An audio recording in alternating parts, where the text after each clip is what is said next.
Mais dans l'esprit du général, indépendance ne signifie pas liberté. Il est hors de question de perdre le contrôle des anciennes colonies. La France tire l'essentiel de son pétrole de l'Algérie. Or, en 1962, après une guerre fratricide, l'Algérie est devenue indépendante et la France perd son pétrole saharien. Le moment où on trouve du pétrole et le moment où on le sort, il s'écoule 7 ans. Donc si les conditions changent tous les 3 mois ou tous les ans, on ne sait pas où on va, on ne sait pas comment investir, on ne sait pas comment faire. Le relais de Jacques Foccart au sein du SDEC s'appelle Maurice Robert.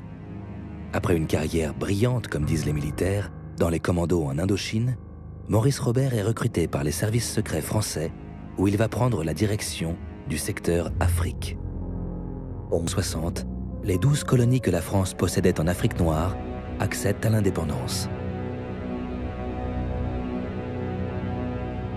2 ans plus tard, en 1962, après des années d'une guerre fratricide, l'Algérie devient à son tour indépendante. Entre ces 2 événements majeurs de l'après-guerre, un point commun, le pétrole. Pétrole du Sahara algérien définitivement perdu par la France, pétrole des anciennes colonies françaises récemment découvert. C'est là, en Afrique noire, que la France va désormais s'approvisionner. Mais le général de Gaulle ne veut prendre aucun risque. L'obsession pétrolière sera constante tout au long de la carrière du général de Gaulle. L'indépendance nouvellement acquise de nos anciennes colonies ne doit pas être un obstacle à la sécurité de nos approvisionnements énergétiques.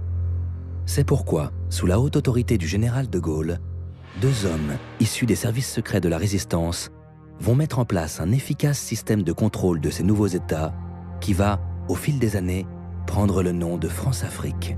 Le président Mitterrand, déstabilisé par un événement qu'il n'a pas vu venir, tente de s'adapter à ce nouveau cours de l'histoire. En 1990, au sommet franco-africain de La Baule, il utilise des mots qu'aucun dirigeant français n'avait jamais osé prononcer à propos du continent noir. Multipartisme, liberté de la presse, indépendance de la magistrature, pas de censure. Voilà le schéma. C'est la direction qu'il faut prendre. L'écrivain Éric Orsena, qui fut l'un des rédacteurs de ce discours, reconnut par la suite qu'il avait un peu forcé la main au président dans son ode à la démocratie africaine. Il n'empêche, ce discours, démagogique, va encourager un phénomène qui se développe comme une traînée de poudre dans les anciennes colonies et qu'on appela les conférences nationales. Ces conférences sont de véritables états généraux révolutionnaires qui, dans chaque pays et dans une ambiance 68arde, mettent violemment en cause les présidents dictateurs soutenus par la France et le système du parti unique, machine à écarter, emprisonner et tuer les opposants. Fiston, rien. Jacques n'a rien fait. Le président Sarkozy devient président de la République. Et lors du premier entretien, le président Bongo lui a dit « Nicolas, qu'est-ce que tu vas me faire, toi ?» Avant le 14 juillet, Omar, ta dette sera réduite. Tu proposes combien?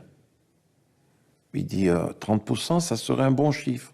Il dit, Omar revoit ça à la baisse quand même, un peu. Je te propose 20%. Il dit alors, c'est bon, on va pour 20%.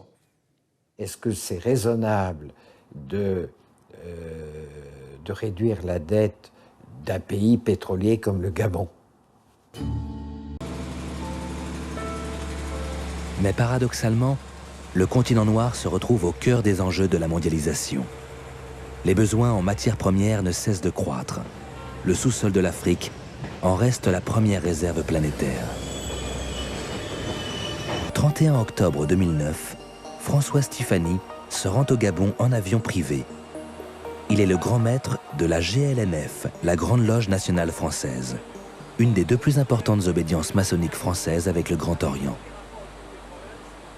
La Grande Loge du Gabon vient d'élire un nouveau grand maître en remplacement de feu El Hadj Omar Bongo Ondimba, et ils ont organisé une tenue de Grande Loge à l'occasion de laquelle on procède à l'investiture, c'est-à-dire à l'installation suivant une cérémonie rituelle. Et c'est la Grande Loge nationale française, en tant que loge mère de la Grande Loge du Gabon, qui a le privilège d'installer ce nouveau grand maître. C'est pour ça que j'y vais avec mes officiers installateurs. Avec son ésotérisme, ses rites désuets et sa manie du secret, la franc-maçonnerie facilite les liens discrets et directs entre frères africains et français, tous recrutés dans les sphères du pouvoir politique et économique.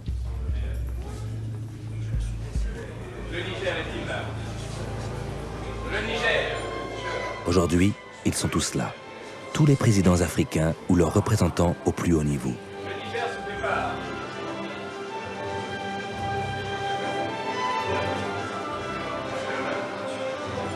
Quelques jours après cette cérémonie, c'est un rassemblement mondial de la franc-maçonnerie qui devait se tenir au Gabon, avec une forte présence des Américains.